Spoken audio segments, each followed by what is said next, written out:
नमस्कार दोस्तों, 90.8 FM radio Dastak पर मैं निर्मल भटनागर आप सभी का स्वागत करता हूं आपके अपने रेडियो शो जिंदगी जिंदाबाद पर। दोस्तों, कल के एपिसोड में हमने चर्चा करी थी कि बच्चे असीमित क्षमताओं के धनी होते हैं।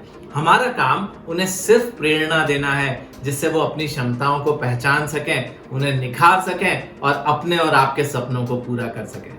तो अगला प्रश्न आता है, क्या कोई ऐसी मास्टर की हो सकती है जिसकी सहायता से ये कार्य आसानी से किया जा सके? तो चलिए दोस्तों, आज के एपिसोड की शुरुआत एक सच्ची कहानी से करते हैं। 15 अक्टूबर 1931 को तमिलनाडु के एक बहुत छोटे से गांव धनुषकोडी में एक संयुक्त परिवार में उनका जन्म हुआ था।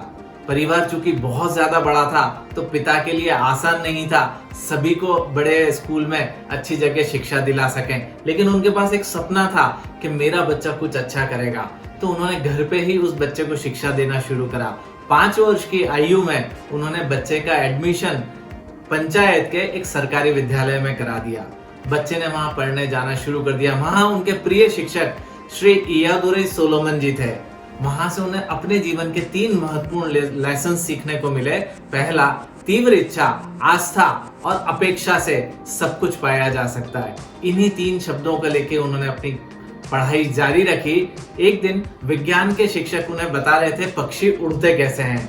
वो समझ नहीं पाए, बल्कि क्लास के सभी बच्चे समझ नहीं पाए। तो शिक्षक ने निर्णय लिया कि इन बच्चों को समुद्र किनारे ले जाता हूँ और वहीं सिखाता हूँ, वहीं बताता हूँ।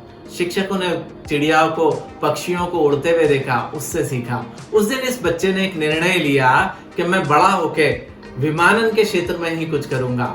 एक दिन पिता किसी कार्य से बाहर गए हुए थे।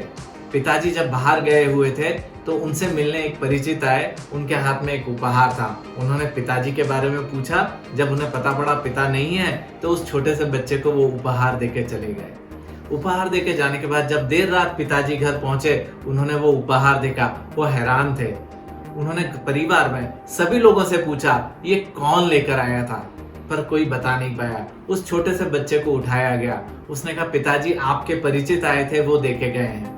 पिता ने उस बच्चे से कहा तुम अभी तैयार हो, कपड़े बदलो। बच्चा तैयार हुआ, उसको उंगली पकड़ा के उन परिचित के घर ले गए। वहां उन्होंने उस उपहार को लौटाया और लौटते समय बच्चे को कहा बेटा, मेरी अनुपस्थिति में अगर कोई भी उपहार लेके आता है तो तुम्हें किसी से लेना नहीं है, क्योंकि हमें पता नहीं है, तुम्हें अभी पता नहीं है वो उपहार क्यों लाया है। हो सकता है वो उपहार मेरे लिए नहीं, मेरे पद के लिए लाया हो। मेरे पद से वो कोई कार्य कराना चाहता हो, इसलिए वो उपहार लाया हो। बच्चे को उस समय कितना समझ आया होगा मुझे नहीं मालूम, लेकिन उसे ये पता था कि विमानन में जाना है, पिता जो बता रहे हैं उसे सुनना है। और इसी की कड़ी में जब गणित के शिक्षक ने उन्हें सुबह 4 बजे अपने घर पर गणित पढ़ने के लिए बुलाया तो इस बच्चे को कोई हैरानी नहीं थी। ये छोटा सा बच्चा 4 बजे गणित पढ़ने चला जाता था। चलिए थोड़ा तेजी से आगे चलते हैं। आगे बढ़ने के बाद ये बच्चा हमारे देश में मिसाइल मैन के नाम से प्रसिद्ध हुआ। हमारे देश के 11वें राष्ट्रपति के रूप में शपथ ली। जी हाँ, मैं डॉक्टर एपीजे अब्दुल कलाम के बारे में ही बात कर रहा हूँ। जब उन्होंने राष्ट्रपति के रूप में अपना कार्यकाल पूरा करा तो अपने कार्यकाल में मिले सभी उपहार उन्होंने सरकारी खजाने में जमा कराए। तब उनसे कहा कि ये तो उपहार आपके, आप इसे ले जा सकते हैं। तो उन्होंने बड़ा प्यारा सा जवाब दिया। उन्होंने कहा कि ये उपहार मुझे नहीं, भारत के राष्ट्रपति को मिले थे, और अब मैं राष्ट्रपति नहीं रहा हूं तो इसे मैं कैसे ले जा सकता हूं। अपने सामान को कुछ बैग में भरा और अपनी अगली यात्रा के लिए निकल गए। जी हाँ दोस्तों, उनके पिता ने जीवन के प्रमुख लेसन सिखाने के लिए कुछ बहुत बड़े विद्यालय में उन्हें नहीं भेजा, किसी कोचिंग में उन्हें नहीं भेजा, किसी काउंसलर के पास उन्होंने नहीं भेजा। उन्होंने बस एक काम करा था, वो बच्चे को जो सिखाना चाहते थे वैसा खुद करते गए।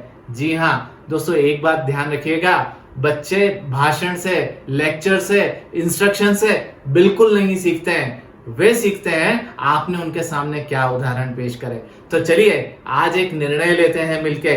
आज से हम बच्चों के सामने वही व्यवहार करेंगे जैसा हम उनसे चाहते हैं, और मिलकर कहते हैं जिंदगी जिंदाबाद। तो दोस्तों, आज के इस एपिसोड को यहीं विराम देता हूं। कल फिर मिलेंगे जिंदगी के एक नए फलसफे के साथ। तब तक सुनते रहिएगा आप 90.8 एफएम रेडियो दस्तक। सुनेगा उज्जैन, बढ़ेगा उज्जैन। नमस्कार दोस्तों।